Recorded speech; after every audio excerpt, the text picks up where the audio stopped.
Fight's almost there. Don't want to jinx it or anything, but it's been a while. I mean, you've been thinking about Derek for quite a bit now. You guys were supposed to fight in March. It got pushed to April, and then all the way to August. I want to ask though, why all the way to August? Was there any chance that this fight could happen in May or June or anything like that? Yeah, I think they offered it or something like that in those times, and I guess like his side was like he needed more time, or like something was going on with his side, so it got pushed back. And then we got offered another fight, another top five guy, but they didn't accept because I guess my name wasn't too big or something like that. So, and we got back with this fight in August. Hang on, when were you offered this top five opponent? For July 18th. Okay, It I'm was top assuming five, top six, something like that. Okay, I won't ask you to put him on blast or anything like that. But are you disappointed to see the fight go all the way till August? I mean, has it been hard for you in training camp to, get excited for a date and then have to taper down a little bit and then they get back there again? Honestly, no, because we've been preparing for this fighter since January, so like it gives me even more time to prepare for a southpaw like him and like his type of style fighter. And yeah, it's been good to me, honestly. It's been 8 months already we've been preparing, so almost 8 months, so I'm so ready to go. Because I know you've been a pretty active guy. Like if we look since you turned pro from 2017, 2018, I believe you had 4 fights a year, and then 2019, 3 fights. So has this been a little bit tough, kind of slowing the process down? We're in August, and you're gonna get your first fight of the year. Yeah, of course, I always want to fight, I want to stay active, but and then whenever you start reaching like closer to top 10 and stuff like that, like people start negotiating and choosing fights, and like fights fall apart and stuff like that because of like positioning. So like I guess it's a little harder to get fights in this position and stuff like that, but I'm happy that everything's going well again and everything's back to normal. Of course, coronavirus thing happened, that never happened ever. So knocking on wood and hoping everything goes as planned until August 1st. And when was your gym back open? I mean, there is an advantage in that sense that the fight got pushed. That maybe you had a better training camp, right? Yeah. Our gym was closed to the public, but like a handful of us would come in to the mornings, like do private work with coach, one-on-one work. And then I got like a bike, so I was biking a lot, and like I was just staying active in my garage. I was like setting up stuff to work out and just trying to stay as active as possible. And this fight is going to be at the Apex Center, kind of where it all started for you from the Contender Series. What are your thoughts on fighting with no crowd? Yeah, basically. So I've been to the Apex. I've been to the Apex one time, so it's a cool place. So even without fans, I'm comfortable. Of course, the Contender I fought without fans, and yeah, it doesn't make a difference for me. Of course, having the fans is more energetic in the building, and like after the fight, you can like celebrate and like see the happy faces and all that. But I just have to wait after until I leave the Apex. What about the difference between fighting in 25-foot cage and the 30-foot? I believe your Contender Series fight was super fast, though, right? I don't think you got a real Yeah, opportunity to feel that out. yeah. But actually, my first UFC fight was at the Palms, so it was a smaller cage. So Okay. it doesn't make a difference. I think smaller cage, you get into, they say like it's like you get into a fight quicker because there's not a lot of space to like run off and stuff like that. So I like that. Yeah, because we've been seeing a lot of exciting fights. They usually say kind of favors the grappler, and it'll be interesting to see what kind of approach he comes out with you because he does have a good wrestling background. But if you put that into consideration, that it might, if he does come out with a heavy grapple approach, that the 25-foot cage may favor his game plan. No, yeah, I've like whatever he comes out with, I'll be ready. Honestly, the cage size doesn't matter for me too, but I'm ready. I'm just ready. I'm just waiting this next 3.5 weeks for fight time. I've been prepared for all the types of ways he's gonna come out, the style he's gonna fight, and like how he would fight before, how he fights a little bit different now, and all that. So I'm ready for all. How do you see this fight playing out? Do you have a certain way you envision it? Are you looking at a quick finish, or are you kind of like envisioned all scenarios in preparation? I envisioned all scenarios in preparation, like me just like controlling everything inside the octagon and just focusing and not like overthinking anything and not like overthrowing anything or stuff like that. Everything calculated and focused fighting Are this are guy. you are you predicting a finish or no particular way?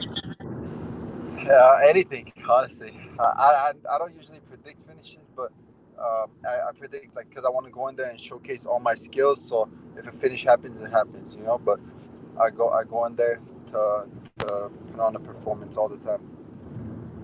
I stumbled across a video of you when you were younger. I believe you were like 13, 14 years old. It was filmed at a gym in California. I think you were coming off like a tournament, a jiu-jitsu tournament in Abu Dhabi, and you were Yeah, talking about, yeah, you know what I'm talking about. And it was pretty amazing for me to see because you were talking about becoming a UFC champion, and they asked you which weight class. You said middleweight. Have you always yeah, been that kind of guy that just envisions things, like kind of puts them down like on mind, like in your mind or on paper, and tries to achieve them? for sure, for sure. You know, since a young age, I dreamed of fighting in the UFC, and I'm a big believer in like dreaming big. So like, it's always good to dream big and accomplish those goals. You know, and like I was dreaming of making it to UFC, being a champion. Making it to UFC was the first part, and then the next one is being a champion. So yeah, uh, dreaming big and focusing on that and working towards that goal is always how I've been. Has anyone ever approached you for like a documentary or something? Because there's so much cool footage of you when you were younger, like with Ronda and the open workouts, all this stuff I Yeah. can imagine would make for such a cool story for people to watch unfold. Yeah, actually, there might be one not coming out soon, but like we've been in talks with it. So um, be on the lookout for hopefully next year or the year after that. Something's in the talks right now. Awesome. There are a couple of big middleweight fights coming up. First one on Fight Island between Robert Whitaker and Darren Till. How do you see that one playing out? That's a good fight. Um, I think I think Till takes that in my opinion. Till I wanted to be the replacement for that fight because I even tweeted it and I put like an Instagram story that I wanted to be the replacement for that fight. So yeah, I think Till takes that fight. I don't know because he's more a little more technical than Robert. Why were you talking about being a replacement for that fight? Do you envision that you could end up fighting one of those guys? Yeah, because it's a thing. It's a big fight, and they're both highly ranked. So and like it's in Fight Island. It's a main event, so it's a cool opportunity, and I would love to get in there with one of them, any one of them. I'm assuming the goal here is win over Brunson, then maybe a top five opponent next and title shot. Is that how you see the path going? Yeah, if everything goes good, you know, not looking overlooking anything. Yeah, that's about the way I would envision it. And Adesanya is supposed to fight Paulo Costa. That hasn't been officially scheduled yet, but how do you see that one playing out?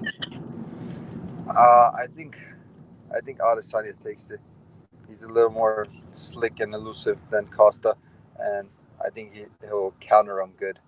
So count, probably catch him with like a counter or something like that, in my opinion. I know you're not overlooking Derek Brunson, but kind of the light at the end of the tunnel, who do you see in front of you? Do you think Adesanya is still champion? Uh, I hope so. Yeah, I think me and Adesanya will be a good fight in the future. So hopefully, yeah, that'll be a fun fight. Like Battle of the Undefeated? Yeah, yeah, Battle of the Undefeated. That's like a cool hype too, you know, to promote. And the middleweight division, it's like kind of changed a little bit. We've got new faces, you being one of them as well. But I always think of you, I'm like, you're a guy with a lot of hype. A lot of people are high on you, but it's been a while since you've last fought. Obviously, not in your control, and you're not a guy that's going to trash talk or say something to grab the headlines. To kind of do you care about that part at all, like the media, the hype part, or you just like to go about your business in the cage? Yeah, you know, at the end of the day, it all comes down to doing work in the cage, and that's what I believe in.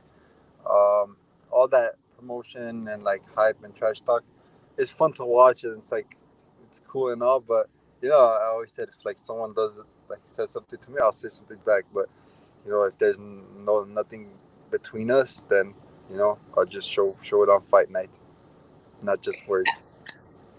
And Brunson's been pretty cordial, if I'm not mistaken. I don't believe he's really said anything. I remember him saying something like he remembers being a young guy who had a lot of hype, but I don't believe he said anything too crazy, right? Yeah, I haven't came across anything that he said bad to me or anything like that. So, yeah. All right, and then I'll leave you with one last question. I appreciate your time. I know you represent Armenia very proudly. What would it mean to you to become a world champion? I always see, like, when I post about your fights, a lot of these Armenian flags pop up. You've got a very proud fan base. So what would it mean for you to bring a world title to Armenia?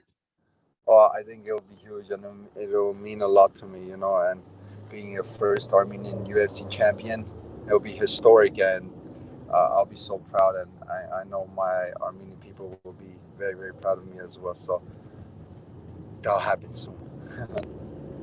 Have you ever been? I've been one time for only 5 days. Yeah, like it was like 3 years ago. Yeah. Okay, not too long ago. Yeah, not too long ago. But I only stayed for 5 days, so it was kind of short. But next time if I go back, I'm gonna stay for sure, like at least like 2 weeks. Hopefully in the future for like a championship parade or something. Oh yeah, 100%, 100%. All right, Edmen, I really appreciate you taking this time. Looking forward to the fight. Fingers crossed all goes well, and best of luck on August 1st. Thank you, Farah. Thank you, guys. I appreciate it a lot.